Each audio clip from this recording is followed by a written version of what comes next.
Hello friends, welcome to VP English guide. और आज के वीडियो में हम बात करेंगे नाउन एंड द नंबर की।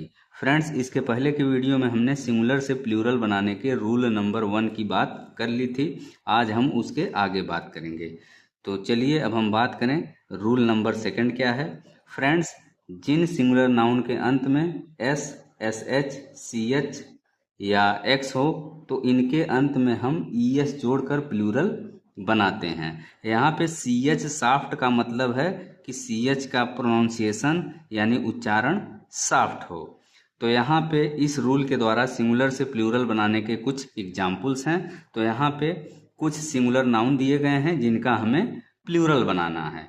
तो सबसे पहला जो सिंगुलर नाउन है वो क्या है? बस। बस के अंत में एस आया है, इसका प्लूरल बनाते समय हम बस के अंत में ई एस जोड़ देंगे तो ये हो गया बसेज। इसी तरह से ग्लास, ग्लास के अंत में एस आया है, इसका प्लूरल बनाते समय हम इसके अंत में ई एस और जोड़ देंगे तो ये हो गया ग्लासेज।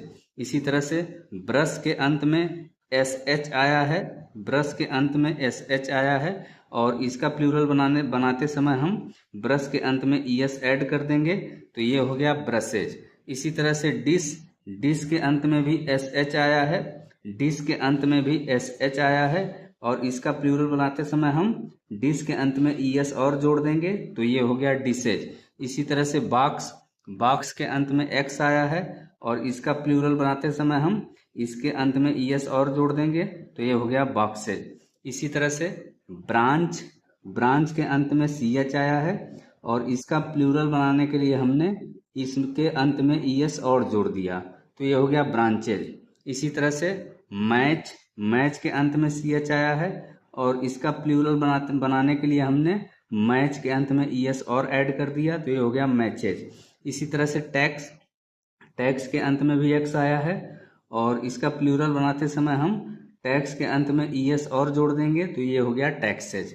इसी तरह से वॉच, वॉच का हो जाएगा वॉचेज, वॉच का प्लूरल वॉचेज। इसी तरह से क्लास, क्लास का प्लूरल क्या हो जाएगा? क्लास का प्लूरल होगा क्लासेज। तो ये था रूल नंबर 2 और उसके कुछ एग्जाम्पल्स। अब हम बात करेंगे सिंगुलर से प्लूरल बनाने के रूल नंबर 3 की। फ्रेंड्स, अधिकांश सिंगुलर नाउन जिनके अंत में ओ आता है यानी जिनका लास्ट लेटर ओ होता है तो इनका प्लूरल बनाने के लिए हम इनके अंत में ई एस जोड़ देते हैं। तो यहाँ पे कुछ सिंगुलर नाउन के एग्जाम्पल्स हैं और जिनके अंत में ओ आया है तो आइए देखते हैं इनका हम प्लूरल कैसे बनाते हैं। तो सबसे पहले जो पहला सिंगुलर नाउन है वो क्या है? पोटैटो। पोटैटो मीन्स आलू, हम जानते हैं। तो पोटैटो के लास्ट में ओ आया है, इसका प्लूरल बनाने के लिए हम पोटैटो के अंत में ई एस जोड़ देंगे तो ये हो गया पोटैटोज। इसी तरह से मैंगो, मैंगो का हो गया मैंगोज और इसके अंत में हमने ई एस जोड़ दिया। इसी तरह से निग्रो, निग्रो के भी अंत में ओ आया है और इसका प्लूरल बनाने के लिए हमने निग्रो के अंत में ई एस जोड़ दिया। फ्रेंड्स, निग्रो का मतलब होता है हबसी, जिसका प्रयोग अफ्रीका के मूल निवासियों के लिए किया जाता है जो कि काले होते हैं। हबसी यानी निग्रो। अब हम बात करेंगे नेक्स्ट एग्जाम्पल की। नेक्स्ट एग्जाम्पल हमारा क्या है? वोल्केनो। वोल्केनो मतलब ज्वालामुखी। तो वोल्केनो के भी लास्ट में ओ आया है और इसका प्लूरल बनाने के लिए हमने वोल्केनो के अंत में ई एस जोड़ दिया। इसी तरह से मैनिफेस्टो, मैनिफेस्टो का मतलब होता है घोषणा पत्र।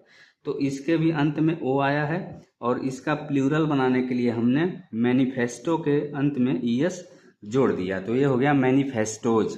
इसी तरह से हीरो, हीरो के भी अंत में ओ आया है और इसका प्लूरल हम कैसे बनाए हैं? हीरो के अंत में ई एस जोड़ दिए तो ये हो गया हीरोज। इसी तरह से कार्गो, कार्गो का मतलब होता है जहाज पर लदा माल और इसके भी अंत में ओ आया है तो इसका प्लूरल हम कैसे बनाए हैं?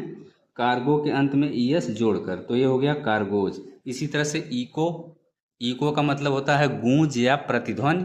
तो इसके भी अंत में ओ आया है, इसका प्लूरल हम कैसे बनाते हैं? इको के अंत में ई एस जोड़कर तो ये हो गया इकोज।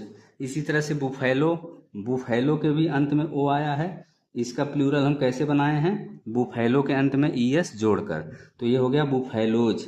इसी तरह से डेस्पेरेडो, डेस्पेरेडो मीन्स होता है खतरनाक, निर्भीक, डाकू। तो यहाँ पे डेस्पेरेडो के अंत में ओ आया है, तो इसका प्लूरल बनाने के लिए हमने इसके अंत में ईएस और जोड़ दिया, तो ये हो गया डिस्पेरेडोज। तो फ्रेंड्स, ये था आज का वीडियो। यदि वीडियो आपको अच्छा लगे तो वीडियो को लाइक करें, शेयर करें, साथ ही चैनल सब्सक्राइब करना न भूलें। Thanks for watching.